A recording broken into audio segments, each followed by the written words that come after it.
So, I'm going to start at the beginning. Okay. Because I think it's, like, good when music tells a story, and this is a story. So, I believe that, like, if I had, like, a friend or, like, a person that I knew for whatever reason, and they, like, recommended music to me, I'd be like, alright, that's fine. But I believe that, like, if you enjoy a musician, and then they recommend music to you, it is, like, more impactful to be like, well, I like your music, and you're saying to listen to this music, so that's, you know, something that you're going to take more, like, seriously, like, more to heart. And so I didn't hear about you until, like, not this past January, but the January before, because you had released 2 albums at the same time, and you were in the Face Camp story on Instagram. Yeah. And that made me go and say, hey, what is this? And then listen to it, and then, yeah, now I'm here. Space Camp, very present in my New England lore. We used to play together. I'm in, I don't know, maybe you heard it, but I'm in one of the songs on one of their albums I sing. So we have a little collaboration under our belt as well as friendship. That's really sweet. That you found me through their story. Thank you, Instagram. What'd you think of the album? I like them though, but I mean, because I've listened to other stuff that Face Camp has recommended before, and it's been like heavier, like it's been more like in their like genre type of music, you know. Yeah. I'm blanking on the name right now, but there was a band that they like put up once, and I was like, oh, let me go see what this is like, and then you know, it sounded more similar to them, like it was that thrashy, heavy style, whereas like your music is not as much that. True. But I did start with like an electric album, and then since then it's kind of like been stripped down to like, you know, because you start with like, I started with an electric album, then I went to like the acoustics, and then like the live, which is like almost, you know, less than like it's like not quite acoustic, it's like, you know, very so. But you have a beautiful voice, and that I think comes out like more than music sometimes. You know, and so that kind of is the thing that brings, for me, I don't know for everybody, but for me, like that brings me into music a lot too, is like the person's voice, like just to hear them singing, and you know, if you kind of like, if that brings you in, then that's, you know, that's always good too.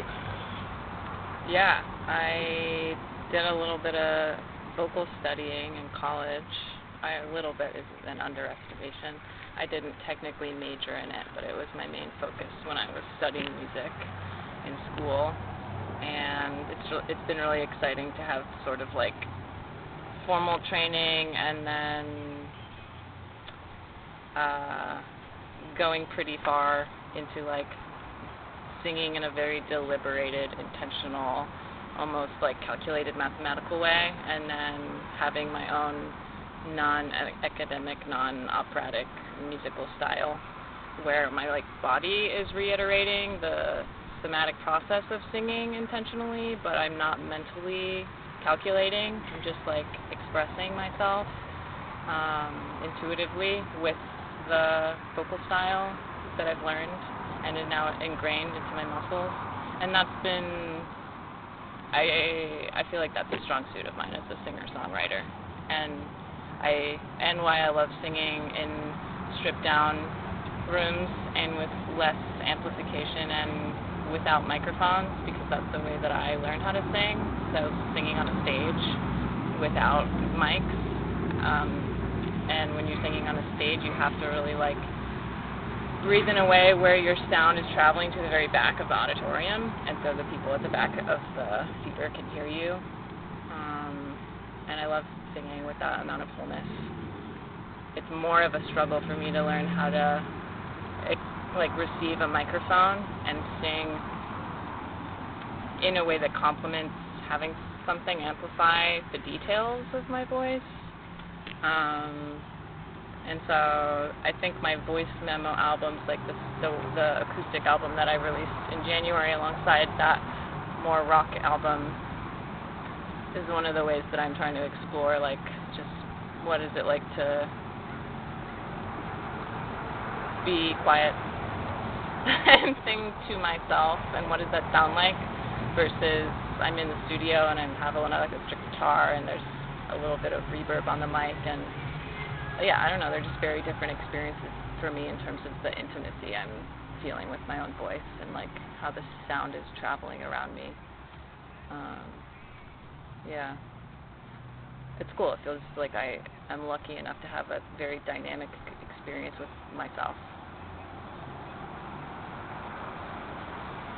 But like even with like the electric songs, it's like it's still very like much present, like the voice of it, like over the music. I mean, I think a lot of times when there's songs and someone's singing, like you kind of listen to the singing like more than the music at first too. But it's just that it's good that you do like, you know, take it to the point where it's like, okay, well, let's do songs where like the voice is even more because it's there. It's not, you know, if you had like a bad voice and then you tried that, it would be kind of like we don't need this. But I mean, there are people who I enjoy their voice and then they have, you know, like country music going with it and stuff like that, and I'm just like, you know, this person could put a whole album out of just a cappella songs and I listen to it, you know, and that sort of thing. So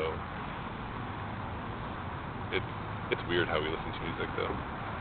I read an interview with Liz Powell of the band Land of Talk, and it's like a more recent one, and they were just reflecting on how their singing style has evolved in addition to other things over the years. Like they were making albums in the early 2000s and they're still singing, and they were just like reflecting on the more rock quality of their earlier work, and they said something like they had they wanted to be heard in a different way back then, and so that influenced their singing style and the volume that they were making music with versus now. It's not like emotionally tuned down. There's just like a different range that they're tackling and different things that they're communicating in the timbre of their voice, and I really related to that because the rock album that we're referring to of mine, I wrote all the songs like 2016, 2017, and recorded in 2018. So to me, that is like an older, like a past self with different messages that they were trying to communicate, versus me now, at least this January, which is when I recorded all of the Into the Red Kingdom songs. The week before I recorded it, the week before I released it, I mean, I just, I don't know, I have different ways that I'm trying to be heard right now versus like 2018 Lady Queen Paradise, who was playing with the electric guitar and standing, and I had like a song that I used the looper, and there was one that I screamed in. It's like not the vibe that I'm embodying right now, but it was very effective and felt true then.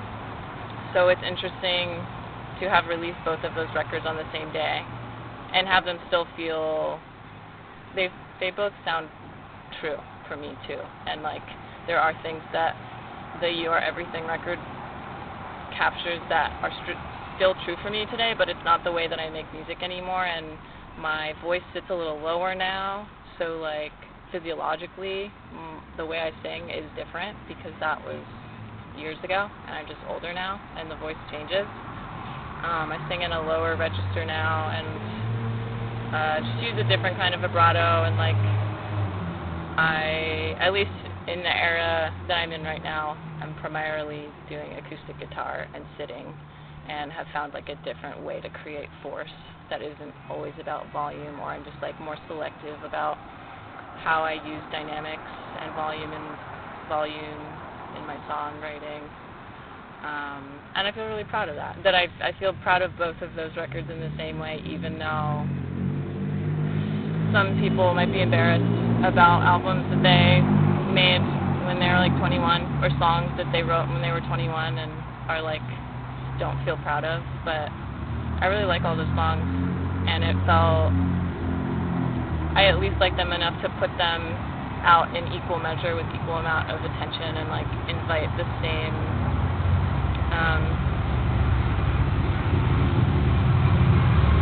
waiting for the motorcycles to pass just to give them the same amount of attention. That feels really respectful to me, and captures how I feel about the work, and I was just so relieved that I felt ready to put it out too. because I've been sitting on it for a while. It's just been sitting on my laptop, ready to be released for like 4 years or something.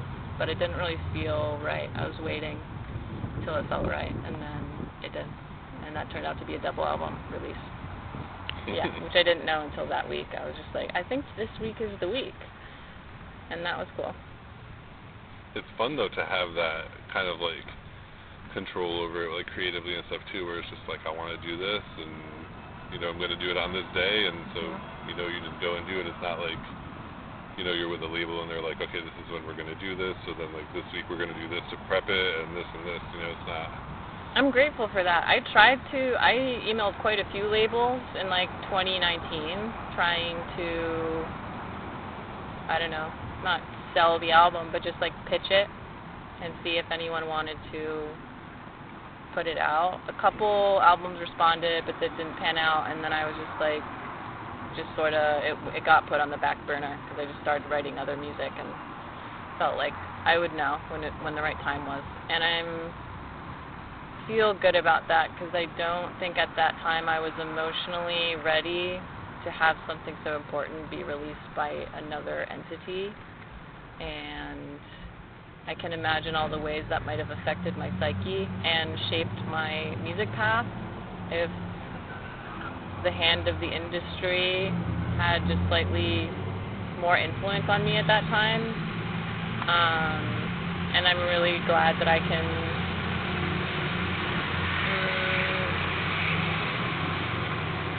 I don't know, I had the resources to not pursue that, and that didn't threaten my musical path at all. And like not having label representation, I was still able to continue writing and playing shows without that, which is very exciting. And I'm DIY or die, so it's like that. And now I have like inadvertently created a lore for myself by like releasing this album that's been in the vault for a while, and it's just a really nice way to share some of my story. And a lot of people, especially from Providence, Rhode Island, who were hearing me play some of those songs in real time in like 2016 and 2017 when I was playing them out, I've gotten to connect with this year, and they're like, oh my, you know, I remember when you were playing this is so special. And that would not,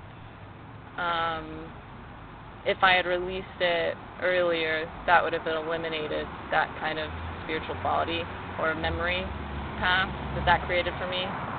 So that feels worth it, just having some patience and trust. And the winter was very challenging, so the gift of reconnecting with people from my past music scene was really special, and that felt very meaningful. It's always good, too, like, for a January release, because it's like, all right, let's start the year off right, you know, like, it starts on, like, a good note, you know.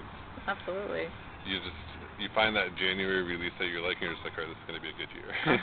Not just for music, but for everything. Absolutely. Music is in everything, so. For, like, me, like, you know, music affects my day-to-day life, so, you know, if I don't have good music in my life, then my life is bad, you know, so. Sometimes I think everybody feels that way, but I don't know, so I can't speak for other people who don't listen to as much music, but so how, like, in the year of 2024 as an artist, how important do you feel is, like, a record label? Like, if it, like, are there benefits to having a label behind you, or? I put out a record with a label called Dollhouse Lightning a couple of years ago. They made tapes for me and CDs.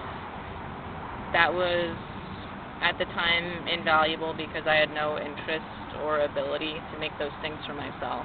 So that was really special. Clover, who heads that label, was very supportive and is a friend of mine and a musical collaborator, and so we were already connected, and that was exciting just to like see an immaterial like sonic experience that I made become objects.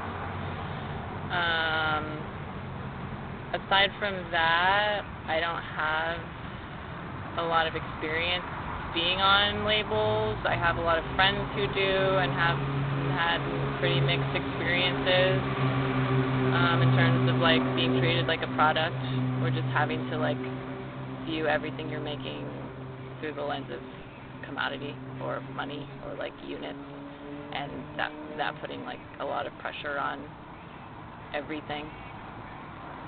Not even the quality of the music, just the quality of your ability to like meet a standard as a body.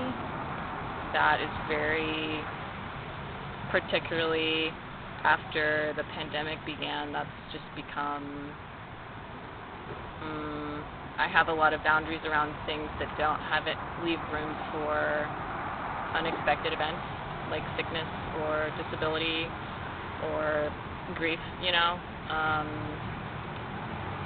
I would strongly hesitate to commit to any labels that did not like feature spaciousness in our contract to each other. I mean, and that's true in any relationship that I have at all. So, yeah. I have a burgeoning project, which maybe, I don't know if I mentioned this in our email, because I didn't, but as I was appreciating your website, I was just studying how, like, the layout and how you coded it, or you coded it? Yeah, I did it all. Big fan of that. I appreciate that. The handmade looking HTML or CSS, whatever you've done with it. That was wonderful. And I have a burgeoning website / internet gallery / artist collective / label called Public Universal Fantasy. I'm putting a lot of energy into that right now. And I don't know which of those terms that I use that it is, but it's somewhere in between there, or I'm trying to embody all of those things, and I feel excited about having a musical community resource that it's non-contractual, and I have like a few profiles up. It's me and my friend Nora Neither and this musician Jess from Maine, and Joe Stopsign from Providence, Rhode Island, and then Jay Brusini, who lives in Burlington, Vermont, is a poet. Anyway, there's like a few people's profiles on there, and I've coded everyone's page to have their own like customized, personalized little website. And but it's not social media. It's just like, I'll make you a web page that looks like your art, and we'll go from there.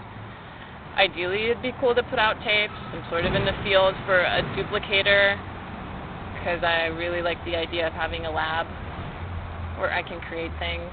And anyway, that's what I think about when I think about labels. Just like how I want to live in the world that I want to live in, and how I can make that happen, and if I can make it happen without making compromises that feel ethically bad to my body, then I would like to do that. I think one of the resources that a label could give me, that when I think about why I would pursue that, is just like collaborations with other musicians, and but then I'm like, I already have that, and so I'm trying to interrogate that a little more. There's obviously financial assets to having like a resource entity be interested in you as a product, which feels gross to say, and it feels gross to agree to. And I also like am living in this country and have to survive like everybody else, and care about resourcing my music so I can keep doing it.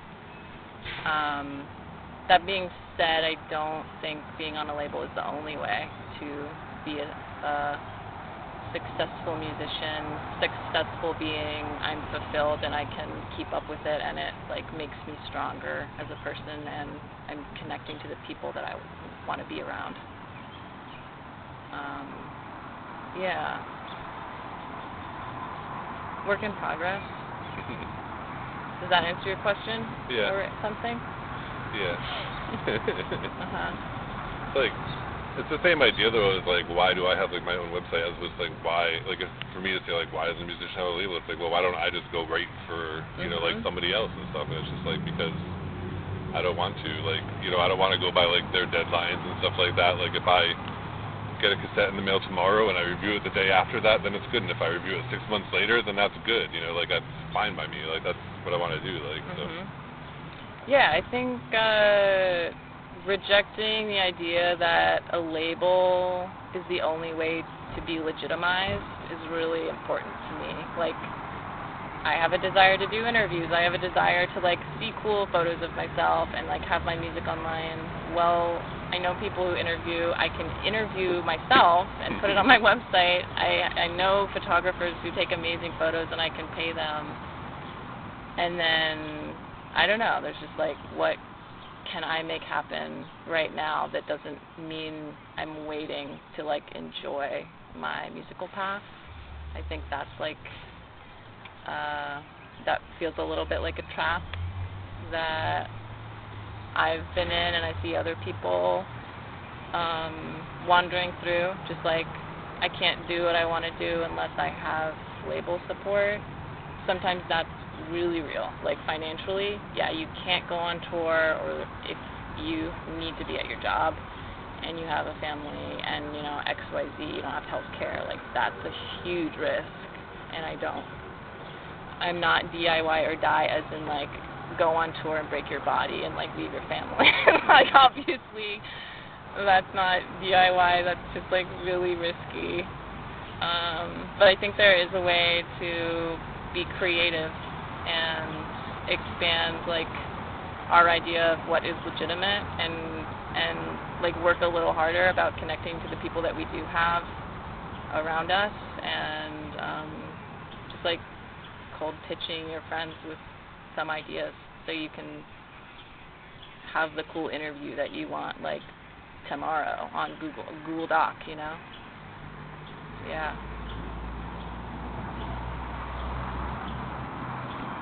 So what kind of role do you see as a musician for physical media right now?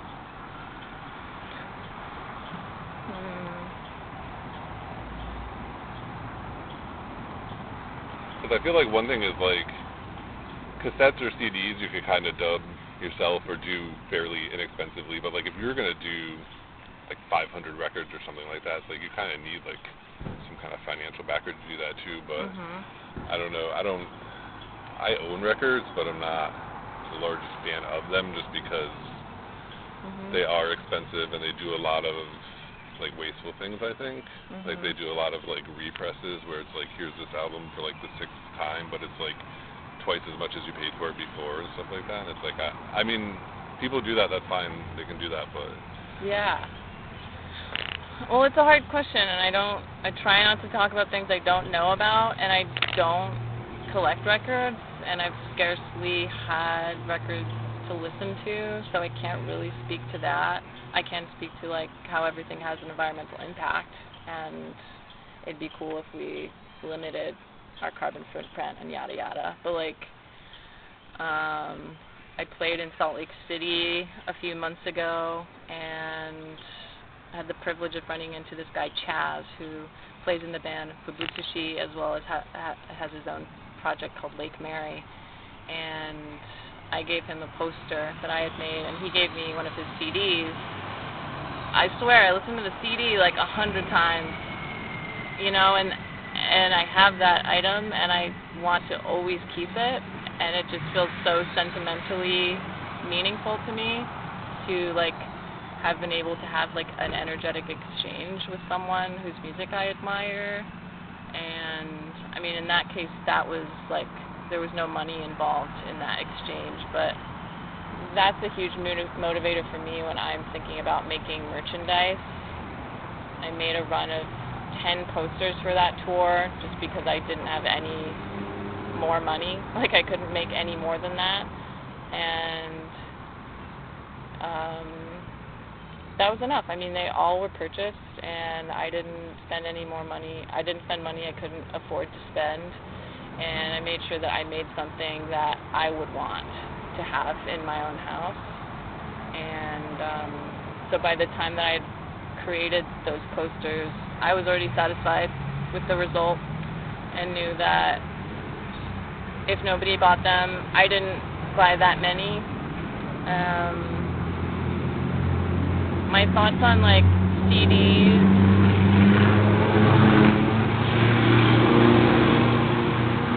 I guess are covered by that anecdote that I just shared, and going back to being interested in making my own tapes and dubbing for my friends or other artists or myself. I think that's like a wonderful way of just capturing sound that feels real. Like, I'm obviously a big fan of the lo-fi, and I'd like to challenge myself to get more complex but not use technology that I don't like the results of. Like, I've tried self-recording onto Logic with some nice microphones, and I just don't really dig it, but I really dig using my iPhone to record, and that's what I recorded that Into the Red Kingdom on. So I'd like to capture that somehow, and have a physical item come with it, like a cassette tape. That would just be really satisfying for me. So that feels important.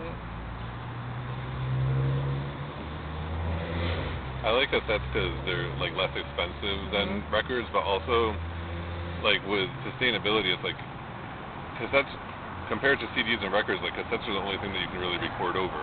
So like if you went to a thrift store and you found like you could buy like 10 old cassettes and just like dub over them and put your music on them, whereas if you find like, you know, all the old like Burl Ives records and whatever at the thrift store, it's like you can't really do anything with those. Those are just, they're going to end up in a landfill or something eventually. Yeah, and so you can like do a little crafting with cassettes. I mean, you can paint them, you can draw on them, you can, record over cassettes that are from the store. I know a lot of people who like cut up the cassette tape themselves and make intricate, strange tape players by hanging the tape all over the walls and somehow it's still playing. Like, that is cool shit that you can't do with a CD. That resonates with me in my practice because it's a material and a resource that you can use for multiple things. And you can even give someone a tape and it doesn't even have to have a case. You can put it in a bag. It's just like a different, it to me feels not as fragile or vulnerable out there in the wild like a CD or a record would.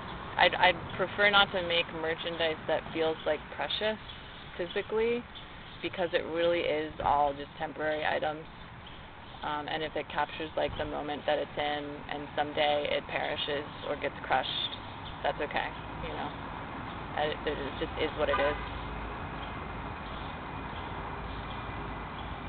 Essentially, even tapes run out. I've had a couple of them snap and stuff, so, but they're a lot more durable than I think people think they are. Like, I think people think they just, you know, you play them like so many times, or like a lot of my old cassettes that I had in the 80s into the 90s when I was a kid, like I went back in the early 2000s to my parents' attic and got them, and like they all still played and everything, and it was just awesome. They still play now too, so I can still listen to like Marky Mark and the Funky Bunch and stuff. That's awesome. You know, stuff that I shouldn't admit to having in my collection still, but I do. So I mean, you know, that was the thing where like I was in like Columbia House and you just get like 10 like CDs, like 10 cassettes or 13 cassettes, and they're like all the same genres, so you end up with like Boys to Men and like Belle Biv DeVoe and like all, you know.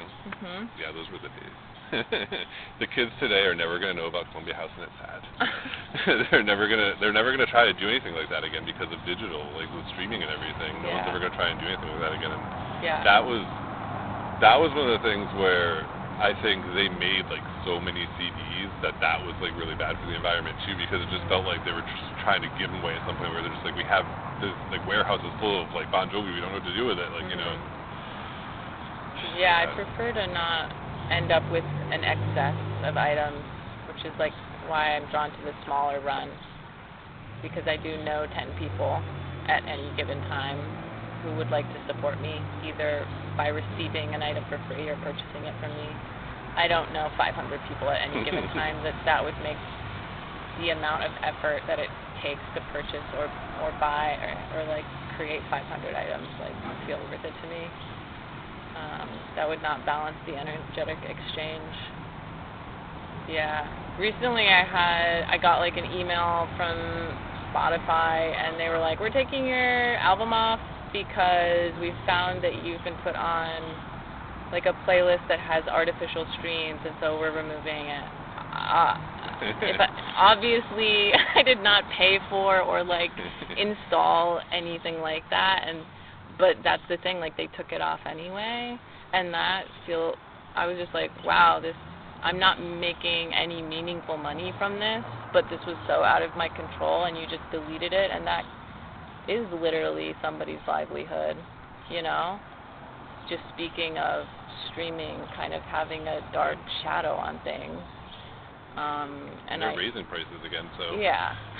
Had to go through such a rigmarole to put it back up, and they don't have reliable customer service, obviously, and don't care, obviously. And yeah, that galvanizes me even more to think of ways that I can make music accessible and not like easily threatened by a corporation. It just sucks. And yet I put it back up, so I don't know. Some people would judge me for that, and that's okay. I love that it's like because you didn't put it in the playlist. Like somebody else goes and puts it in the playlist, and it's like, okay, now you're punished for like this whole thing that happened. Is just, this whole thing happening that you don't even know about. You're just like, what? And then that's I love Spotify. Spotify is like this group of people making millions of dollars, and then like all the artists who are like actually the reason why people go to Spotify are like making next to nothing. Yeah, like it's just. I mean, there are bands on there that make money, but like that's like the 1% of it, like the Taylor Swifts or whatever, and Yeah, it's not why.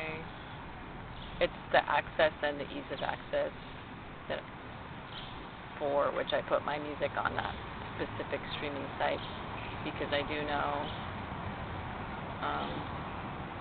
a lot of people who would not just be able to access me if I didn't. And that's important to me. It's not more or less important than the ethical nature of like,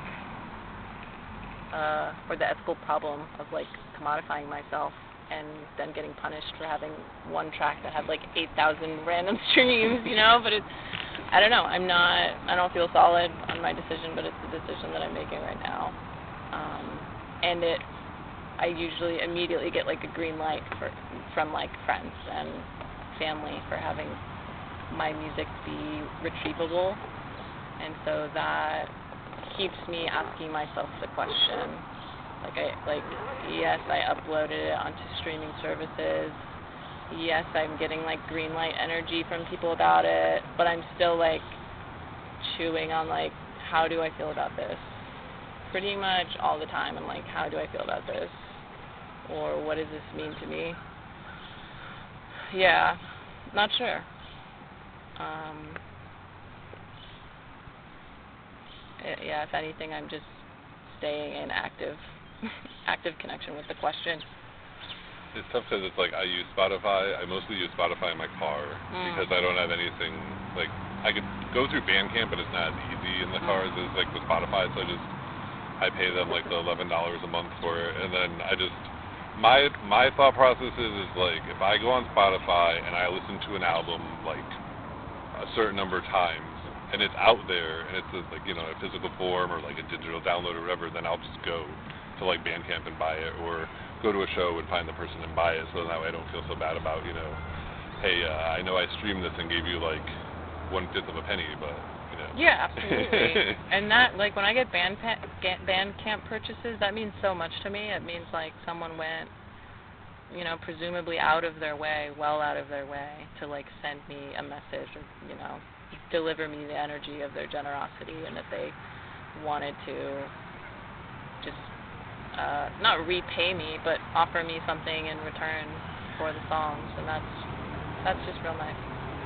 I think it's because it's kind of like, you're showing support in a way that it's like, it takes money to be alive, unfortunately, but it's like, it helps to kind of keep you going, to keep you making music and stuff like that, because I think, I don't know, maybe there's people out there who think that, like, if they did, like, if they were making music and they weren't making money off of it after, like, a few years or whatever, they would just stop making it or something like that, you know, so you kind of want to, you know, send it as that encouragement, like, you know, keep going, keep making music, I'll keep listening to it, you know, and that sort of thing, so.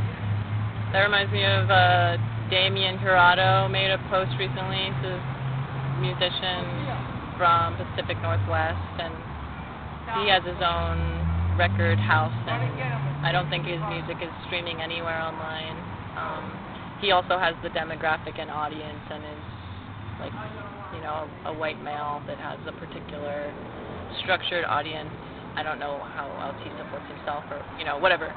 That's not my situation, but I am still inspired by, like, the world where he's in full control of his music, and he has his own label, and that's how he releases his music, and it's not, you know, there's, like, full autonomy over how your music is being perceived and accessed and released, and I think that's really cool. It's not realistic for most people to do that, because if you're not available through Spotify, like, chances are people are not going to remember you or find your music ever again. But I still aspire to, like, the level of agency and sustainability that he was talking about in one of his latest Instagram posts. I just thought about it for a while. Yeah. It's like the dream used to be a record label, and now the dream is just to be self-sustaining. For real. Yeah. I remember, like, when I was a kid, everybody wanted to be like a rock star, and you just sign a contract with the label, and they'd pay for you to go on tour, and they'd get your album out there and everything, and it was just, now it's like everyone just puts their music on SoundCloud, and it's like, it's overwhelming how much is out there, though, because everyone can put, like, whatever they want out there. Like, it's good and it's bad. Because it's like there's people out there that you wouldn't normally hear because, you know, there would only be so many select few for the labels, but then there's people out there that, you know, are putting out stuff that I don't think they should, but. Yeah, I mean, I feel like that's why I feel so strongly about, or that's why I put so much effort into curating my live shows. Like, at one point I pretty much played any show, and then sort of got a handle on what feels best for my neurotype and what feels best for my music and what kind of people that I'm not yet connected to that I want to connect to, and also the people I'm already connected with. Like, how do I keep on nourishing those dynamics and just make sure, like, I am experiencing relationship while I'm doing this? Because if I'm not experiencing relationship in music, it starts to feel like private, basically, because I'm not feeling emotionally touched by it, and if the thing I'm spending most of my heart on is private, it just feels a little, it makes me feel a little, like, spiritually unfit. And I'm real excited for the show tonight because we're playing in a small space, which means only so many people can come, which means I will mentally feel more comfortable with my level of social anxiety, and also my voice will fill the room because the room is only so big, and everybody will be able to, like, hear my lyrics. And then I can also easily slip out the door because the venue is not big, you know? Yeah. And I don't have to, like, slip out the door, quote unquote, and go, like, behind the curtains as if I'm engaged in some kind of mystery and I'm like a puppet, because I'm not. I'm just, like, can sometimes just be a shy person who, like, doesn't know how to be in energies, like the transitional energies. That was happening to me last night. I was someone who was trying to talk to me after my set, and I was like, sorry, like, the show's over, but I'm not left yet, so this is just my body language right now. I'm not trying to be rude, but I don't know how to exist here. You know, it's fine. Like, it's real. physically I'm here, but mentally I'm not. Yeah, right I want to be real and feel real when I'm playing my shows, and if that means I'm, like, perceived as being an awkward person, that's fine. I think that means I actually have to go. It's better than, like, the people, though, who, I'll stop this now so that I don't have to have this on the record, but